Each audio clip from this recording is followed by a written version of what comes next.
Très chers compatriotes, avant toute chose, je m'incline devant la mémoire de nos forces combattantes tombées au front, de nos compatriotes victimes de la violence, de l'insécurité et de l'abandon de l'État.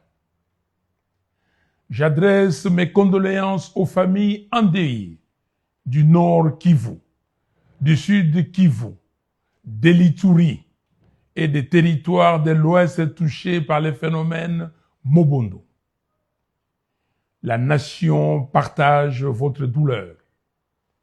Votre souffrance ne doit plus être ignorée. Mes chers compatriotes, en cette fin d'année 2025, la République démocratique du Congo, notre pays, traverse l'une des crises les plus graves de son histoire. Notre pays est agressé. Notre souveraineté est menacée. Notre peuple est abandonné. 7 ans après les hold-up électoraux de 2018, le temps est venu de rappeler la vérité sans détour. Le compromis politique entre Joseph Kabila et Félix Tshisekedi a échoué. La prétendue passation civilisée du pouvoir n'a produit ni paix, ni stabilité, ni cohésion nationale. Elle a affaibli l'État, fragilisé nos institutions et ouvert la voie aux ennemis de la République. Chères Congolaises, chers Congolais, le temps de la résignation est révolu. Le temps du mensonge est terminé. Le temps de la peur doit prendre fin. Aujourd'hui, les faits sont implacables. Plus de 8 millions de Congolais sont déplacés sur leur propre sol. Des millions vivent comme réfugiés. Plus de 3/4 de notre population peine à se nourrir chaque jour. Et notre nation continue de pleurer des millions de vies fauchées par des guerres imposées, notamment par l'agression rwandaise et ougandaise. Ce drame n'est ni une fatalité, ni une malédiction. Il est le résultat de la convoitise étrangère, mais aussi de choix politiques irresponsables, des compromissions honteuses et de l'abandon de la volonté populaire. Un État qui trahit le vote du peuple devient faible. Un État faible attire le prédateur. Et c'est ce que nous vivons aujourd'hui. Mes chers compatriotes, notre souveraineté est désormais menacée par des décisions prises sans le peuple. Les accords signés le 4 décembre dernier à Washington engagent l'avenir de la République démocratique du Congo sans débat national, sans transparence et sans consentement populaire. Ces accords sont opaques. Le peuple ne sait pas. Le peuple n'a pas décidé. Le Congo n'est pas une propriété privée. Le peuple congolais a le droit de savoir. Il a le droit de décider.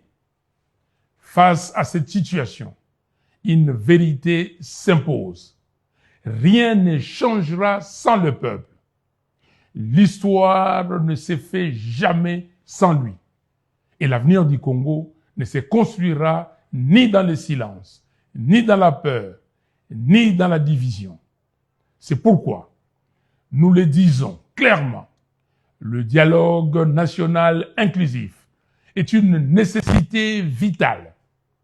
Refuser ce dialogue, c'est refuser la paix. Refuser ce dialogue, c'est prolonger la crise. Refuser ce dialogue, c'est engager une lourde responsabilité politique. Nous lançons également un appel ferme à la communauté internationale. Nous exigeons l'application stricte de la résolution 2773 des Nations Unies. Nous exigeons une condamnation claire du Rwanda pour les crimes commis sur le sol congolais. Les Congos ne demandent pas la charité. Les Congos ne demandent pas la pitié. Le Congo exige la justice, le respect de sa souveraineté et le droit de vivre en paix. Congolaises, Congolais, l'heure n'est plus à l'attentisme, l'heure est à la vigilance, l'heure est à l'engagement citoyen, l'heure est à la cohésion nationale. Soyons dans les camps de la patrie. Je m'adresse particulièrement à la jeunesse congolaise. Vous êtes la force, vous êtes le présent et l'avenir. Refusez les tribalismes, refusez la corruption, refusez le fanatisme aveugle, refusez l'affaiblissement de l'État. Exigez un leadership responsable. Exigez la convocation immédiate du dialogue national inclusif. Hier, jeune, avec mes amis, je me suis battu pour la fin de la dictature et pour l'instauration de la démocratie. Le 16 février 1992, nous avons marché pour exiger la réouverture de la conférence nationale souveraine, convaincus que l'avenir de notre pays s'est joué alors. Aujourd'hui, toi, jeune Congolais, ne laisse personne hypothéquer ton avenir ni confisquer tes rêves. Lève-toi, prends ta place dans l'histoire de notre nation, engage-toi. Mes très chers compatriotes, en cette fin d'année, je vous adresse où que vous soyez mes vœux le plus sincère pour l'année 2026. Que cette année soit celle du réveil de la conscience nationale, de la vérité et de la dignité retrouvée.